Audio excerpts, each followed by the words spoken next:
Hello everyone. आज हम इस वीडियो में इंग्लिश ग्रामर के टू इंपॉर्टेंट रूल्स को डिस्कस करने वाले हैं। यह रूल्स सब्जेक्ट वर्ब एग्रीमेंट इस टॉपिक पर बेस्ड होंगे और इनसे रिलेटेड क्वेश्चंस एग्जाम में काफी बार पूछे जाते हैं। So let's see the rules. Our first rule is if two subjects are joined by connecting words like as well as with, along with, together with, accompanied by, in addition to, besides, the verb agrees with the first subject। तो यहाँ हमसे कहा जा रहा है कि अगर दो सब्जेक्ट्स हो जो कि कनेक्टिंग वर्ड से ज्वाइन हो, किन कनेक्टिंग वर्ड से, तो यहाँ जो दिए गए हैं as well as, with, along with, together with, accompanied by, in addition to, besides, तब जो वर्ब यूज होगी वह हमेशा फर्स्ट सब्जेक्ट के अकॉर्डिंग यूज होगी। अब ये जो कनेक्टिंग वर्ड्स गिवन है इन सबका मीनिंग लगभग सेम ही है। इसका मतलब होता है के साथ या फिर साथ में। तो जब भी दो सब्जेक्ट्स हो उनके बीच ये कनेक्टिंग वर्ड्स आपको दिख जाए तो उसके बाद जो भी वर्ब होगी वो हमेशा फर्स्ट सब्जेक्ट के अकॉर्डिंग होगी। आइए इसको एग्जांपल के थ्रू समझते हैं। Our first example is the man as well as his juniors is attending the meeting. यहाँ पे हमारा जो फर्स्ट सब्जेक्ट है वो है मैन और सेकंड सब्जेक्ट है जूनियर्स। इनके बीच यूज हो गए हैं connecting words as well as. तो अब जो ये वर्ब है ये यूज हो रही है फर्स्ट सब्जेक्ट के अकॉर्डिंग। ये हमारा फर्स्ट सब्जेक्ट है मैन, ये है एक सिंगुलर सब्जेक्ट, तो वर्ब भी हमारी सिंगुलर यूज हो गई, डेट इज। अगर हम इस पार्ट को हटा दें तो भी सेंटेंस सेम ही रहेगा, the man is attending the meeting. ये जो पार्ट है ये हमें एक्स्ट्रा इंफॉर्मेशन यहाँ पे प्रोवाइड कर रहा है। इसका हिंदी मीनिंग होगा कि वह आदमी अपने जूनियर्स के साथ मीटिंग अटेंड कर रहा है। वह आदमी मीटिंग अटेंड कर रहा है अपने जूनियर्स के साथ, ये पार्ट हो गया एक्स्ट्रा इंफॉर्मेशन। तो ये याद रखिएगा कि फर्स्ट सब्जेक्ट के अकॉर्डिंग ही वर्ब यूज होगी। अगला एग्जांपल देख लेते हैं। The CEO along with the board members has approved the plan. यहाँ पे हमारा फर्स्ट सब्जेक्ट हो गया सीईओ, अलोंग विद से कनेक्ट हो रहा है हमारा second subject that is board members. अब सीईओ सिंगुलर सब्जेक्ट है, बोर्ड मेंबर्स प्लूरल सब्जेक्ट हो गए, बट हमें सिर्फ फर्स्ट सब्जेक्ट पे फोकस करना है दैट इज सीईओ। सीईओ एक पर्सन है, सिंगुलर सब्जेक्ट है, तो यहाँ पे हमने हैज यूज कर लिया, हैज अप्रूव्ड द प्लान, कि उसने प्लान अप्रूव किया अपने बोर्ड मेंबर्स के साथ मिलकर। अगर ये प्लूरल होता तो यहाँ हम हैव यूज करते, बट जबकि हमें सिर्फ फर्स्ट सब्जेक्ट पर ध्यान देना है और फर्स्ट सब्जेक्ट हमारा सिंगुलर है तो हम हैज यूज कर रहे हैं। अगेन अनदर एग्जांपल देख लेते हैं। The dog accompanied by its puppies was seen in the park.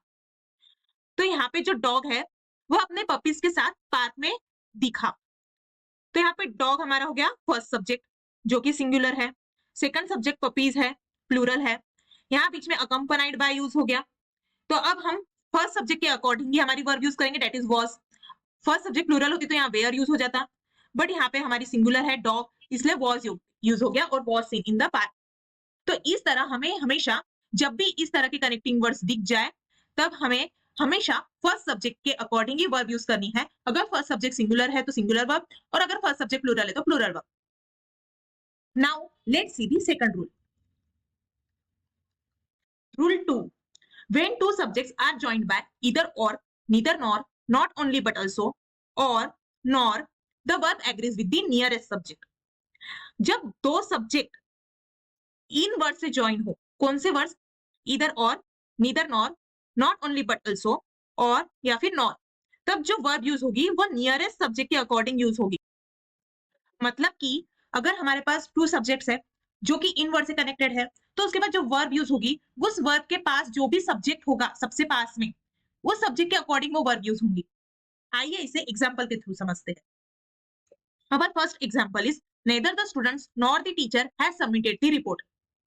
यहाँ पे neither nor यूज हुआ है। Our first subject is students, second subject is teacher। अब यहाँ पे जो वर्ब यूज हो रही है वो नियरेस्ट सब्जेक्ट, हैज के सबसे पास में कौन सा सब्जेक्ट है, टीचर है। टीचर एक सिंगुलर सब्जेक्ट है, इसलिए जो वर्ब यूज हुई है वो सिंगुलर यूज हुई है, that is has submitted the report. इसका मतलब होगा कि ना ही स्टूडेंट्स और ना ही टीचर ने रिपोर्ट को सबमिट किया है। आया समझ? Next example is either the coach or the players are responsible for the strategy. यहाँ पे ईदर और का यूज हुआ है, first subject is coach, second subject is players. Verb के सबसे पास में कौन सा सब्जेक्ट है, प्लेयर्स, ये एक प्लूरल सब्जेक्ट है, तो यहाँ पे हमारी प्लूरल वर्ब यूज हो गई आर। मतलब कि या तो कोच या फिर प्लेयर्स इस स्ट्रेटेजी के लिए रिस्पॉन्सिबल है। Next example is not only the staff but also the manager was honoured eight the event. Not only but also का यूज हुआ है, दो सब्जेक्ट्स कनेक्टेड है, एक है स्टाफ एक है मैनेजर। वर्ब के सबसे पास में जो सब्जेक्ट है वो है singular subject, so singular verb use हो रही है was. Honour at the event मतलब कि केवल स्टाफ ही नहीं बल्कि मैनेजर को भी उस इवेंट में सम्मानित किया गया। तो ये कुछ एग्जांपल्स थे। अब हम कुछ क्वेश्चंस की प्रैक्टिस कर लेते हैं जिससे कि हमें ये रूल्स और भी ज्यादा अच्छे से समझ आ जाए। So our first practice question is spot the error, मतलब कि हमें ये सेंटेंस में एरर डिटेक्ट करना है। The teacher along with the students are going on a trip. यहाँ हमारा सब्जेक्ट है टीचर, ओके। ये अलोंग विद से अनदर सब्जेक्ट से कनेक्टेड है जो कि है स्टूडेंट्स। अब जब अलोंग विद से दो सब्जेक्ट्स कनेक्ट हो तो हमें वर्ब जो है हमेशा फर्स्ट सब्जेक्ट के अकॉर्डिंग यूज करनी होती है। यहाँ फर्स्ट सब्जेक्ट है टीचर जो कि एक सिंगुलर सब्जेक्ट है, तो जो ये वर्ब है वह भी सिंगुलर होगी, सिंगुलर वर्ब। तो यहाँ पे आर की जगह इज आना चाहिए, is going on a trip. तो यहाँ पे एरर जो हमारा हो गया वो हो गया आर, आर ये गलत है, इज गोइंग होना चाहिए। Next is fill in the blank. Neither my friends nor my sister blank, यहाँ पर हैज या हैव आएगा, अरिव्ड येट, ना ही मेरे फ्रेंड्स ना ही मेरी सिस्टर अभी तक आई। नेदर नॉर यूज हुआ है, ओके। इससे टू सब्जेक्ट्स कनेक्टेड है, एक है फ्रेंड्स एक है सिस्टर। नेदर नॉर वाले केस में हम क्या देखते हैं, वर्ब के जो नियरेस्ट सब्जेक्ट है उसके अकॉर्डिंग हम वर्ब यूज करेंगे। यहाँ पे सिस्टर हमारा सब्जेक्ट है नियरेस्ट, सिस्टर एक सिंगुलर सब्जेक्ट है, सो वर्ब भी हमारी इस सब्जेक्ट के अकॉर्डिंग यूज होंगी, sister has arrived yet. Now the next question is again based on the fill in the blank. The scientist as well as her team blank conducting groundbreaking research.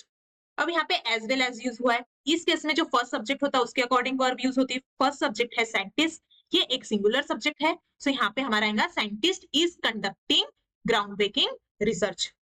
अब next है spot the error.